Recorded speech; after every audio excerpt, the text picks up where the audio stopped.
Virtual Campground is a community of RVers. We gather around the campfire to share stories, information, and travel tips that help you on your next adventure. Your camp hosts, Deborah and Barry Benton, are full-time RVers in search of quaint bookstores, cozy coffee shops with great Wi-Fi, and epic photography opportunities, all to share with you. So pull up your chair and join us in the Virtual Campground.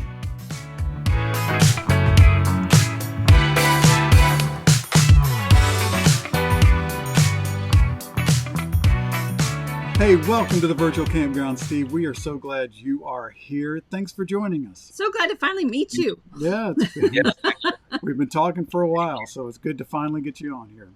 So, it's great to be on. Thanks. So tell us a little bit about your RV story. How did you get started, and what are you doing now in your RV? Sure. So a few years ago, I purchased an RV to go out and do some glamping. You know, prior experience was simply, like most people, tent camping. But the RV industry probably 3 years ago wasn't quite where it is today, but it just seemed, interesting to do. So bought myself a little camper. Just loved it. Every time I went out, it was just glorious. You've got all this adventure to have, and then you can come back and you've got a kitchen and a living room and television and a bed and shower. And, just the experience was fantastic. So as COVID kind of swung around and the RV industry started picking up because people couldn't travel, I said, this sounds really interesting. So I started watching some channels out there on YouTube of full-timers. And I thought to myself, I should do that because my entire life, I worked full-time for almost 40 years, with golden handcuffs. I was in IT for 30 years. I was in the fitness industry for 7 years and some other places. And, it was always the 9 to 5 job, 8 to 5 job, showing up, having a cubicle and so on and so forth, like so many people in the country. And, getting that 1 or 2 week vacation where you go off and enjoy some adventures. I wanted to flip that. I wanted to have more of the adventure life, more of the experiences than the tied downness, if you will, of owning a home and being stuck in one location. So that's kind of really where it started from a long, long time ago. And finally, again, COVID came around and it just happened to be the right time to jump on the bandwagon. So I bought a 38-foot toy hauler, moved into it. My ex-girlfriend and I sold our house. The minimizing, as most people have gone through that, know it's painful at first, but it's very refreshing and very lightening after you've gone through that. And you really get yourself down into this, I want to say compact space, but by all means, I've since sold that 38-foot one, and I'm right here in this 44-foot behemoth toy hauler. Oh, that is not compact. It's quite large, but very comfortable. 2 bathrooms, 4 televisions, 2 patios. I mean, it's that's bigger than some people's apartments. Yeah, exactly. 2 patios. The real goal is to travel the country, to look and experience all the unbelievable nature and beautiful places that we have to go here. That's so awesome. You're in Rockport, is that right? No, I'm actually in Galveston. I was in Rockport for 3 months. Okay. Yeah, in Galveston. And so how long have you been in an RV, either one of the two, full time? Almost 2 years. I'm going to say, about August, September 2019, I think, or 2020. Yeah, okay. 2020. Yeah. And you moved straight to the Galveston area? Actually, so COVID happened. Uh-huh. I was working for my ex-girlfriend's animal business. So I was actually a senior wrangler in a wildlife show. Yeah. Every day I was holding scorpions, tarantulas, pythons, and so on. Oh my. But so I did that for 4 years. COVID hit and her business just tanked. I was sitting there thinking, what am I going to do? And with the RV industry just booming, I said, I'm very mechanical. I'd love to have the freedom to go out there and run my own business. So I actually went to the, if you can see it, the NRVTA, which is the National Recreational Vehicle Training Academy up in Athens, Texas. So that's what brought me from Phoenix to Athens, and that was the first stop. So I was in Athens, Texas for 3 months. That's where I got certified in becoming a recreational vehicle tech. So I'm a full-blown certified RV tech. I also took a solar class, a generator class, and I also got certified as an RV inspector. So I do pre-sales inspections as well. Oh, that's good. Yeah, after the 3 months in Athens, I didn't want to stay in Athens. I wanted to live by the coast. So from there, I went to Rockport. I stayed in Rockport for 3 months, and I just decided it just wasn't for me. I'm a little more active. It's a little more, I mean, there are plenty of RV parks there, but a little more laid back. It's a lot of fishing kind of community down there and so on. It wasn't a lot for me to do. So I decided after 3 months to come up here to Galveston, and I've loved it ever since. There's a lot to do here, a lot of great places to eat, a lot of things to do, and plenty of RV business for me to, to have a very lucrative career. So, but you do plan on at some point traveling with the toy hauler? Yeah, absolutely. So the goal is to, for my girlfriend. She works full time out of the RV right here. We built an office very similar to Chad and Tara of Changing Lanes. So almost the same setup. We used our Happy Jack sofa area here for back-to-back desks. The goal is, she can work from anywhere. So eventually we'll start traveling and hitting all, Yosemite and the Grand Canyon, Sedona, California, Nice. so many sites to see. And, I think what we'll do is probably stay for 3 months at a time, really explore and enjoy the area.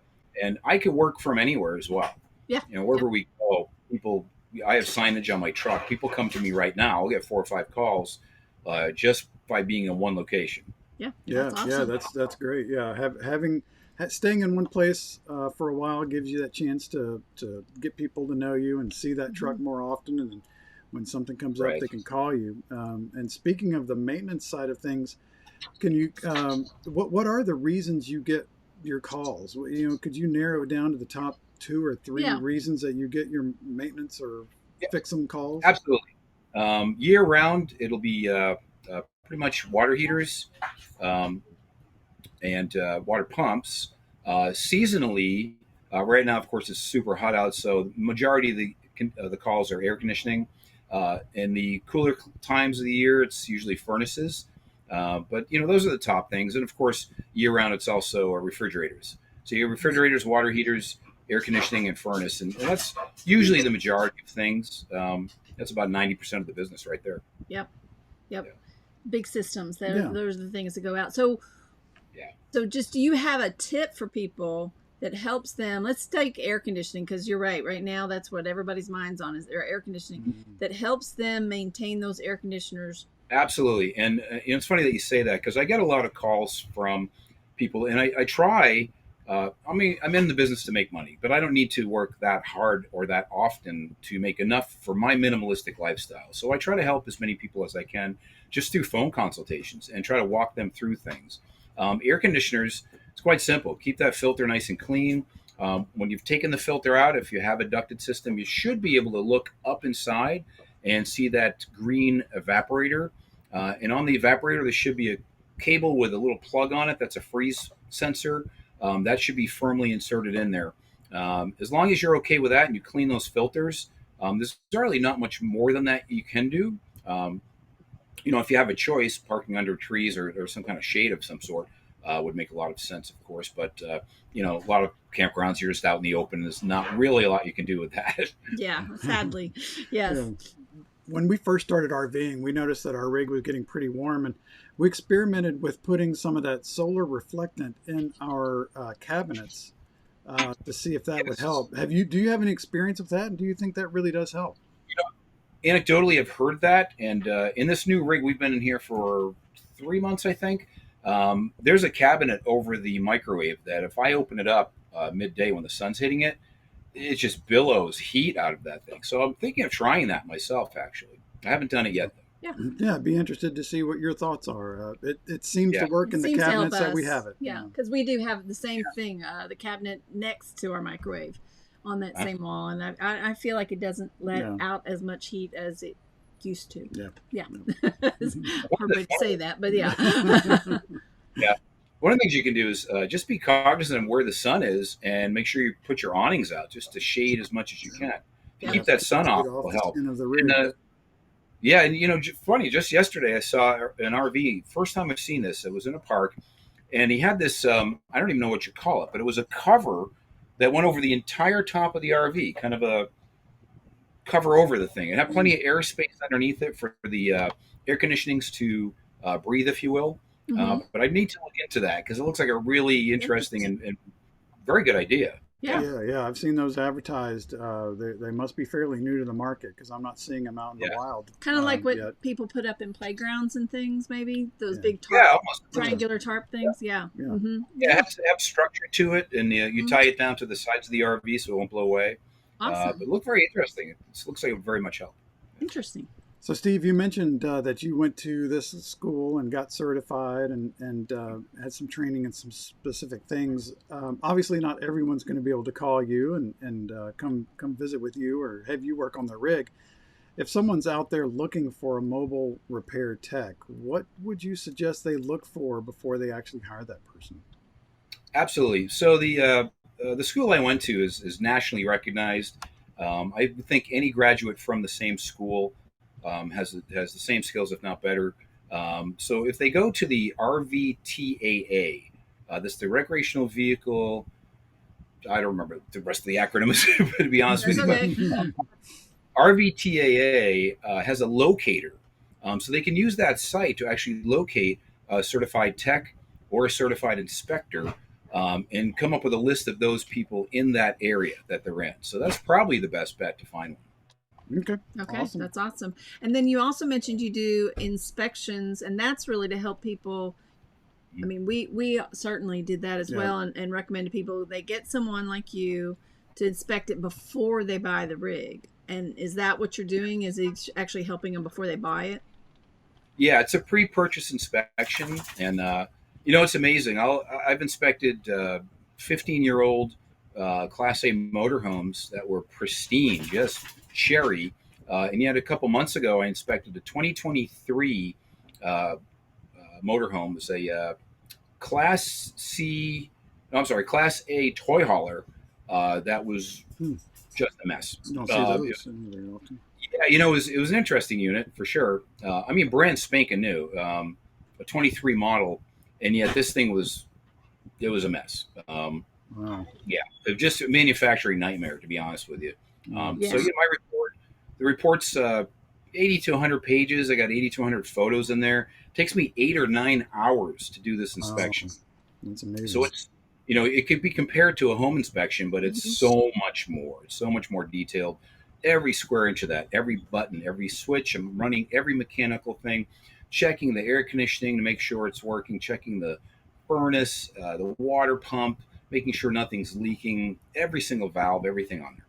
Yeah, that's awesome. So, and that brings up a great point. I mean, really, even if it's a brand new vehicle, people need to have it inspected because especially over the last couple of years, we've all heard the horror stories about how manufacturing is changed and they're shipping out things without all the parts to them. So you absolutely, with these new things, want to even get an inspection. Yeah, I would recommend that. A lot of times, and this isn't to knock the dealerships at all, they're doing as best as they can, to be honest with you. They only have so many techs.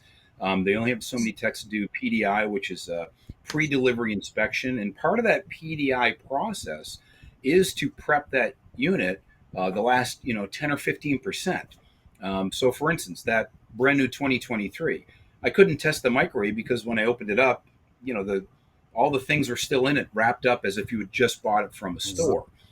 They would be taking all that wrapping off, putting the glass turntable, and putting the racks in, and so on. So part of that process is connecting up some of the hoses, connecting up some of the plumbing, and so on and so forth. And the dealerships they're just bogged down. So the dealerships want to sell this unit.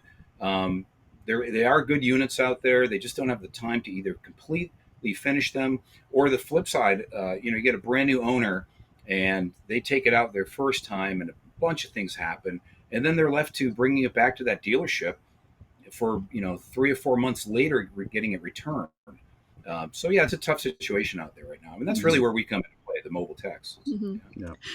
Okay, so you moved into your RV to change up your life and get away from the 9-to-5, and you became an RV tech so you'd have your own business.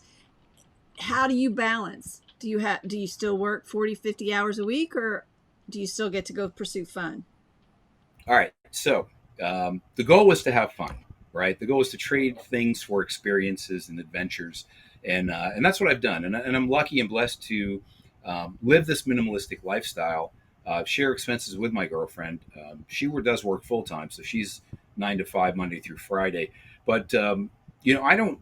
In the way I'm doing things and how lucrative this business is, I don't have to work more than 10 or 15 hours a week to no more than make ends meet. Let's just put it that way.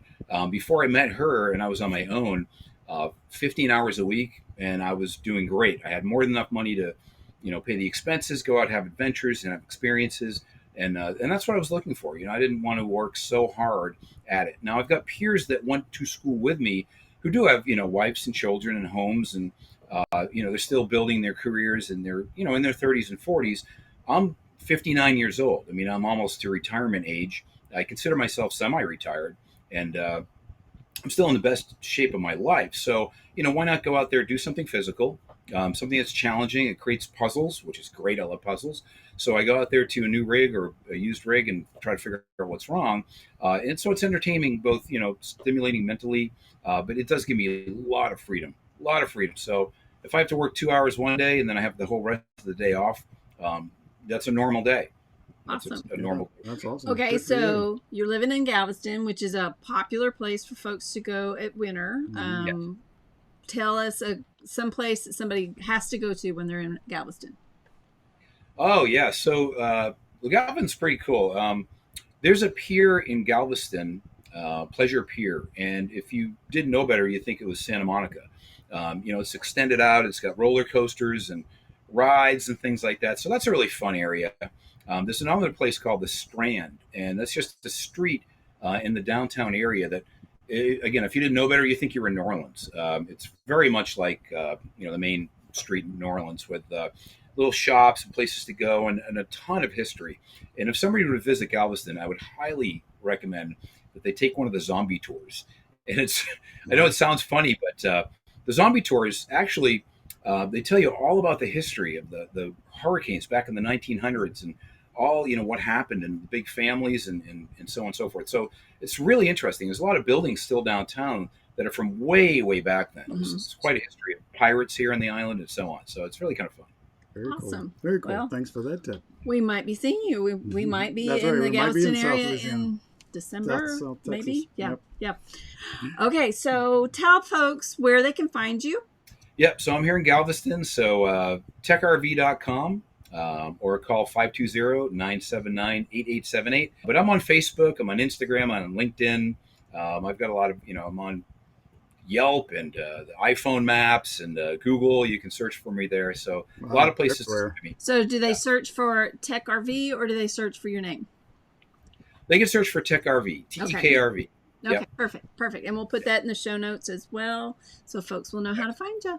Yeah, Steve, we can't thank you enough for coming on with us. Really appreciate the information you shared. It was so nice meeting you. Yes. And, thanks for everything. Likewise, thank you for having me on. Sure. Take care.